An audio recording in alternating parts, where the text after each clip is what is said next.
Hey, this is Politics with Laura. I got a good one for you today. Hey, Sleepy Joe got up and did something, and I think it had a lot to do with Joe Biden's behavior and his ability to exert his manliness. Finally, this is what I think would happen. Joe Biden does this at the State of the Union, kissing Kamala Harris' husband. Yeah, I'm still talking about that, which made Joe Biden be an actual leader showing his. It's about time, Joe. It's about time.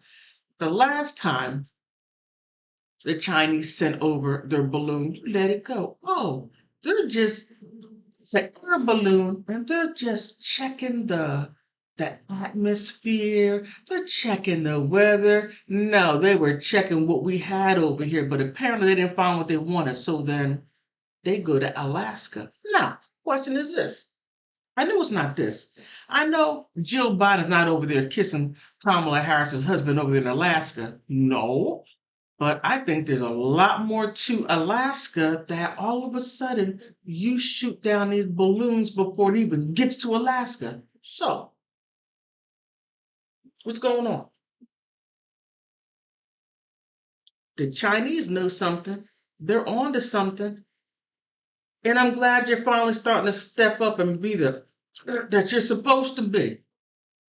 Bring a little bit of manliness. No, not a little bit. We need way more manliness in this country. We do. But save your male. Post don't. We all know that this country is not what it used to be in my generation. Gen Xers, that would have been dealt with even before the first time it happened. But I digress. Let's go ahead and get to the article.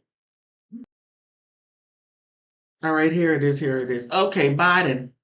It only took Joe Biden to get Joe Biden's blood boiling to where he is starting to be the chief, the head person in charge of the United States now. Okay, I don't know what's over there in Alaska, but Joe Biden sent his. Let's check this out.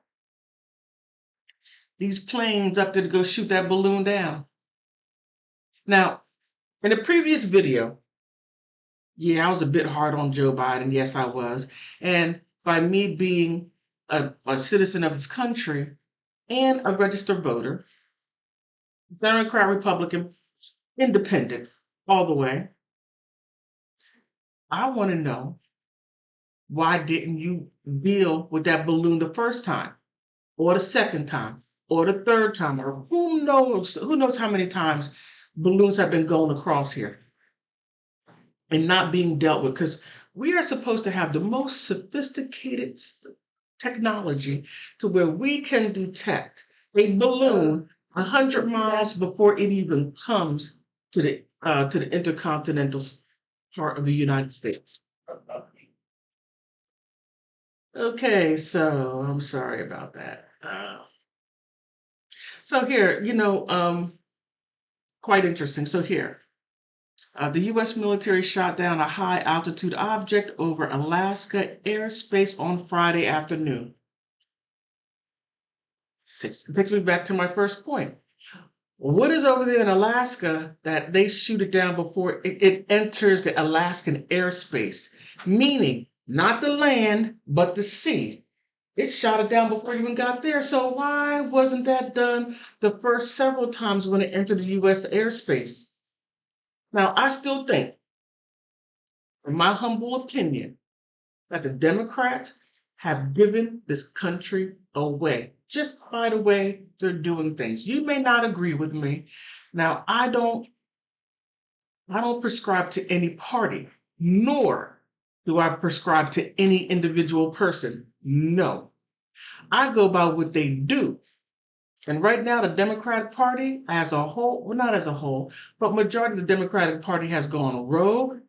And from what they're doing, if they're giving the country away, they're giving our money away, they're giving every and anything away, and the kitchen sink away. So Let's check this out.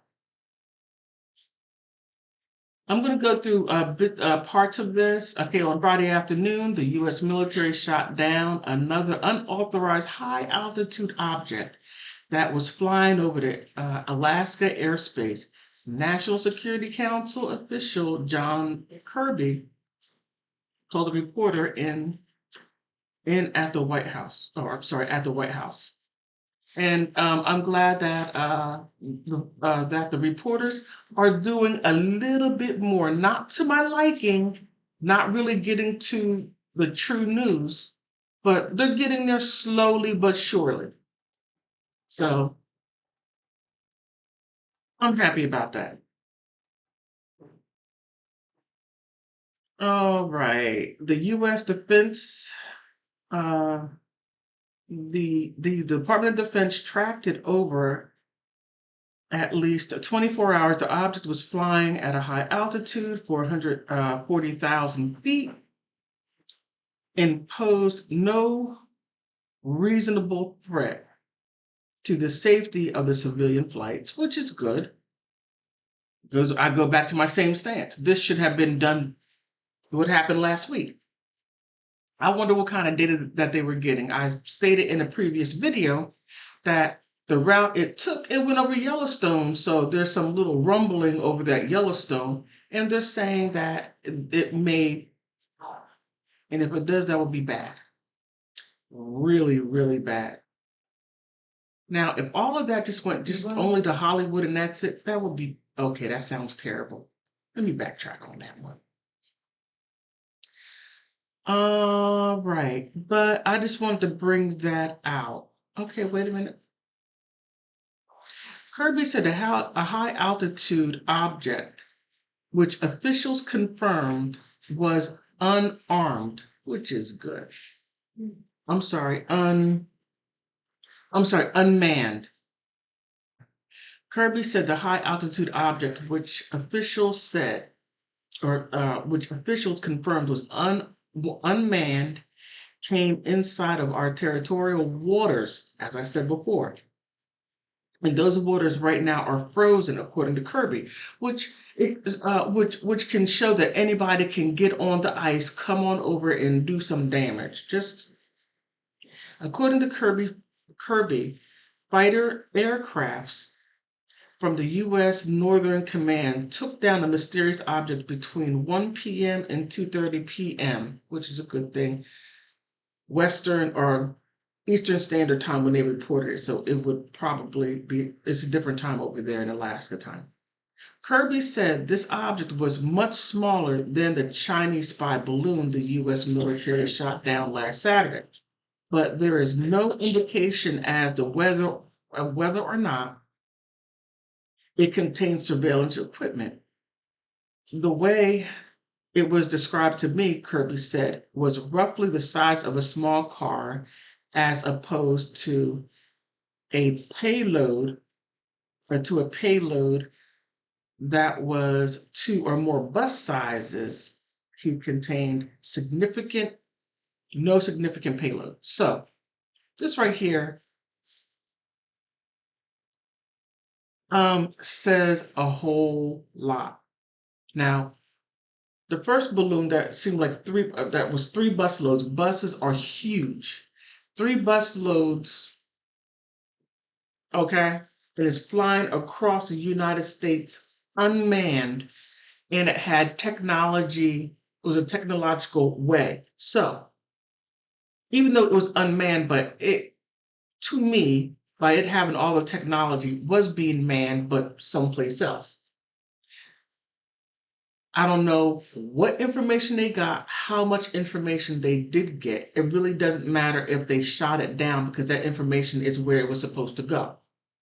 Now, this one, it got into the waters, but not on land. And it was smaller. Interesting, interesting, interesting. So, on that note, what do you think?